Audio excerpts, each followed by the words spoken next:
Olá, uma vez mais aqui estamos com o programa Mediunidade Hoje, através da TV Mundo Maior. Como sempre, o nosso carinhoso abraço, as nossas melhores vibrações de paz e de alegria. O nosso carinho pelo seu prestígio ao nosso programa e a toda a programação da TV Mundo Maior, que felizmente está com uma excelente audiência. Pelo menos nós temos tido notícias constantes de nosso programa, através de muitas pessoas que acompanham a TV Mundo Maior. Nós vamos falar hoje de uma questão de O Livro dos Espíritos e vamos falar também a respeito do livro de Emmanuel, Religião dos Espíritos. Este livro, Religião dos Espíritos, de Emmanuel, da Lavra de Chico Xavier, foi publicado pela Federação Espírita Brasileira. E este livro foi escrito por Emmanuel, saudando o centenário de O Livro dos Espíritos. O Livro dos Espíritos é de 1857. Em 1957, o Livro dos Espíritos completou o seu centenário e Emmanuel escreveu esta obra, Religião dos Espíritos, com o prefácio datado de 29 de janeiro de 1960, mas homenageando o centenário de O Livro dos Espíritos. E neste livro, Religião dos Espíritos, Emmanuel estuda algumas questões de O Livro dos Espíritos, que é obra básica da doutrina espírita. É o primeiro livro espírita do mundo, O Livro dos Espíritos. Interessante aqui, não é simples curiosidade, mas uma informação histórica. O Livro dos Espíritos, inicialmente, era para ter esse título, Religião dos Espíritos.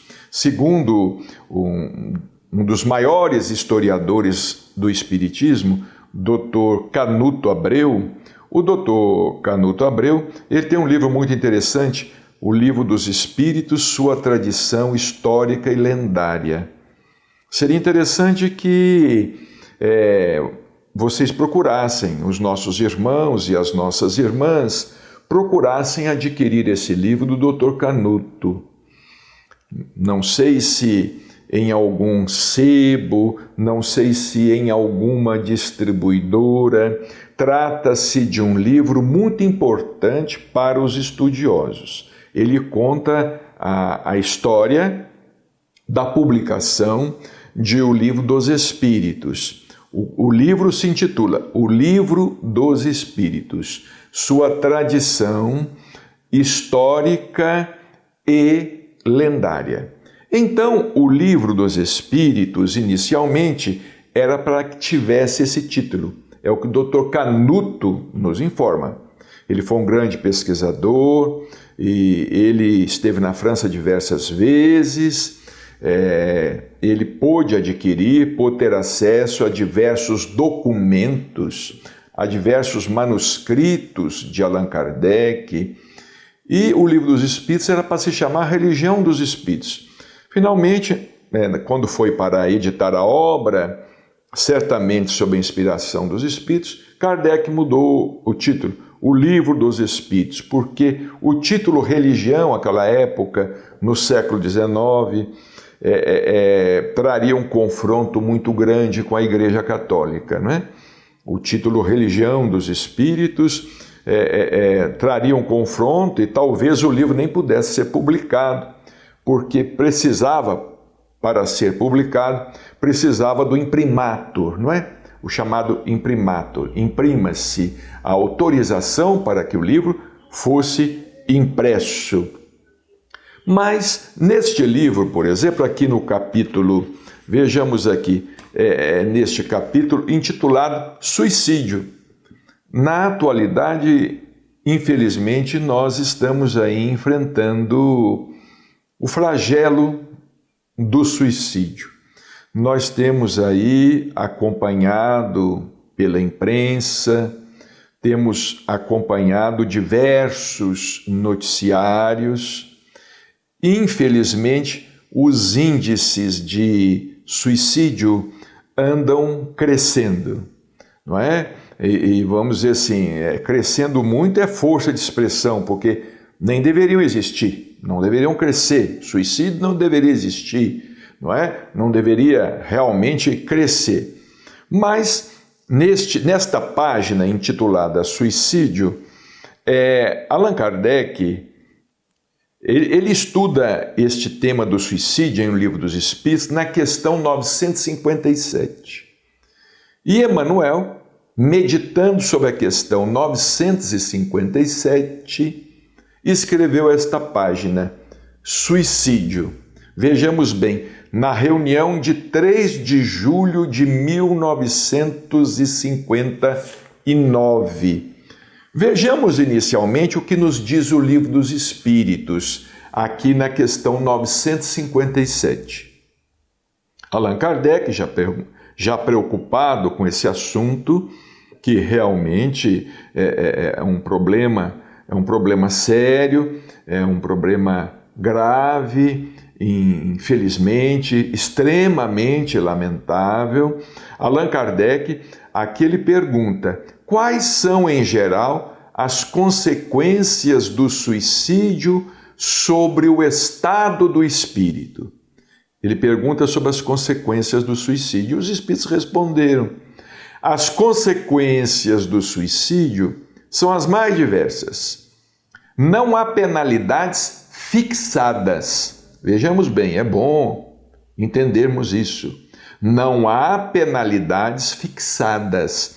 E em todos os casos, elas são sempre relativas às causas que o produziram. Então, no ato do suicídio, há de se levar em consideração as condições psicológicas, as condições espirituais, a situação em que se encontrava, até mesmo a situação de saúde em que se encontrava o suicida, porque toda falta tem os seus atenuantes e os seus agravantes. A própria lei humana prevê que uma falta, uma infração à lei tem os seus atenuantes, como tem os seus agravantes. Mas os espíritos disseram aqui, mas uma consequência que o suicida não pode escapar é o desapontamento.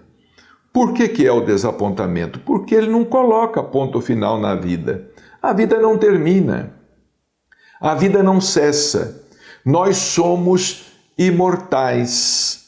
Nós habitamos um corpo considerado mortal, mas habitamos um corpo, vamos dizer, no qual nem mesmo os átomos que nos constituem o corpo desaparecem, não é? Eles vão existir num outro estado. As células, as moléculas, os átomos, nada desaparece, não é? Nada desaparece. Então, uma consequência que o suicida não pode escapar é o desapontamento, porque muitas vezes a pessoa pensa em cometer o suicídio para escapar de um problema, ou para fugir à luta, ou para desertar ao cumprimento do dever, uma coisa assim, não é? E ele vai experimentar um grande desapontamento, porque ele percebe que a vida continua e a luta também continua. E os nossos problemas, muitos deles, se transferem conosco para o outro lado da vida. Os nossos problemas internos, eles continuam conosco. Nós os levamos conosco para o mundo espiritual. E os espíritos ainda disseram: de resto, a sorte não é a mesma para todos, dependendo das circunstâncias. Alguns espiam sua falta imediatamente, outros numa nova existência, que será pior que aquela cujo curso interromperam. Porque o suicídio é sempre uma violência.